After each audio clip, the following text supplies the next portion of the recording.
আমাদের শিক্ষার্থীরা অনুরোধ করেছিল পরীক্ষাটি একটু পেছানোর জন্য, কিন্তু এই সিদ্ধান্ত নেওয়া হয় নাই। মাননীয় স্পিকার, আপনাকে অসংখ্য ধন্যবাদ। মাননীয় স্পিকার, আপনার মাধ্যমে মাননীয় মন্ত্রী মহোদয়ের কাছে আমার প্রশ্ন, এইচএসসি পরীক্ষা চলছে এবং গত ৩-৪ দিন ধরে আবহাওয়ার যে অবস্থা ছিল, বৃষ্টি এবং পুরো শহর, শুধু তো ঢাকা না, ঢাকা চট্টগ্রাম সহ বড় বড় যে শহরগুলো, সে শহরগুলো পানির নিচে তলিয়ে গিয়েছিল।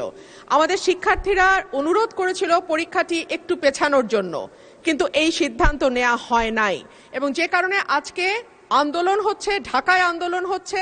আমি মাননীয় মন্ত্রীর কাছে প্রশ্ন রাখছি, এইচএসসির মতো একটি অত্যন্ত গুরুত্বপূর্ণ পরীক্ষা, যেটার উপর নির্ভর করে আগামীতে একটা ছেলে বা মেয়ের ভবিষ্যৎ কোন দিকে যাবে, সেরকম একটা পরীক্ষা এবং ফিজিক্সের মতো কি বলবো, one of the most important subjects যেটা সায়েন্সের জন্য, মাননীয় মন্ত্রীকে দয়া করে বলবেন যে কি সমস্যা ছিল পরীক্ষাটি কিছুদিনের, 2 দিনের জন্য বা 1 দিনের জন্য পিছিয়ে দেওয়ার।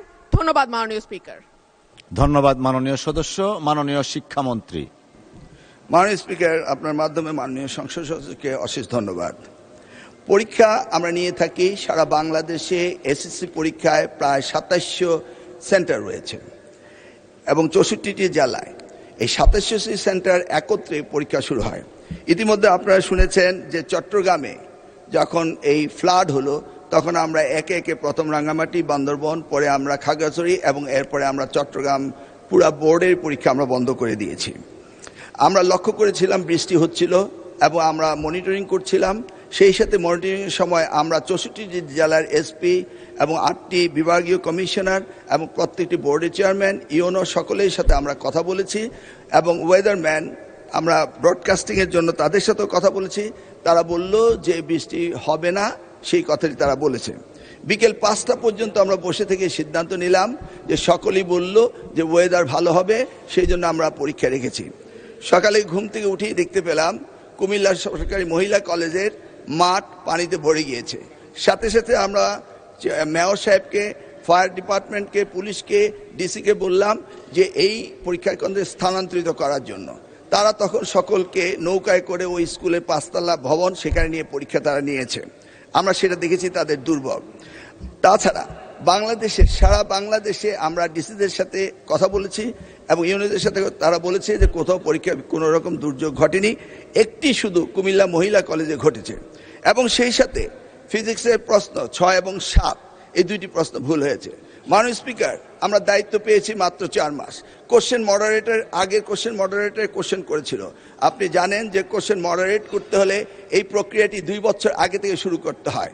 আমরা এসে কোনো কোশ্চেন তৈরি করতে পারিনি। বিগত গভর্নমেন্টের যে মডারেটর ছিল তারা এই কোশ্চেন করেছে। তবুও আমরা তাৎক্ষণিকভাবে ঘোষণা দিয়েছি যে ফিজিক্সের 6 এবং 7 2টি কোশ্চেন ভুল হয়েছে, সেটাকে আমরা ফুল ক্রেডিট দিয়ে দেব, সেটা আমরা বলেছি। এবং পরীক্ষা যথাযথ হচ্ছে কিনা সেইভাবে সাহায্য সহযোগিতা করার জন্য আমরা সকলকে প্রস্তুত রেখেছিলাম। আজকেও আমরা সারাদিন কথা বলেছি এবং প্রত্যেকটি আমাদের সাথে যারা স্টেক হোল্ডার রয়েছেন তারা বলেছে পরীক্ষা সুন্দর হয়েছে, সুস্থ হয়েছে। একটি জায়গায় শুধু কুমিল্লা সরকারি মহাবিদ্যালয় এই ঘটনাটি ঘটেছে এবং সেখানে পরীক্ষা সুন্দর হয়েছে। আমরা নির্দেশ দিয়েছি যে পরীক্ষা বিলম্বতে শুরু করার জন্য এবং যে মেয়েটি কাপড় ভিজে গিয়েছিল বাড়ি থেকে কাপড় আনা হয়েছে, 1 ঘন্টা পরে পরীক্ষা নেওয়া হয়েছে এবং পরীক্ষার সময়সীমা বাড়িয়ে দেওয়া হয়েছে। আমি মাননীয় স্পিকার আপনার মাধ্যমে জাতিকে জ্ঞাতার্থে করতে চাই যে পরীক্ষা পদ্ধতিতে আমাদের যে সিস্টেম রয়েছে সেখানে লোকাল যে গভর্নমেন্ট রয়েছেন, ডিসি হতে, ইউনো হতে, পুলিশ হতে, তারা তাৎক্ষণিকভাবে ব্যবস্থা নেবেন যে পরীক্ষা এখানে নেওয়া যাবে কি যাবে না। যদি তারা মনে করেন দুর্যোগ, তারা পরীক্ষা বন্ধও করতে পারেন। আমরা বারবার কথা বলেছেন না স্যার, আমরা ঠিক মতোই নিচ্ছি এবং আপনারা দেখতে পেয়েছেন যে বৃষ্টির পানি কোথায় কোথায় ছিল সেগুলো আমরা সকলেই লক্ষ্য করেছি। কোমলমতি সন্তানদের জন্য আমাদেরও মায়া রয়েছে মাননীয় স্পিকার, সেই জন্য আমরা সবসময় মনিটরিং করি। ধন্যবাদ আপনাকে।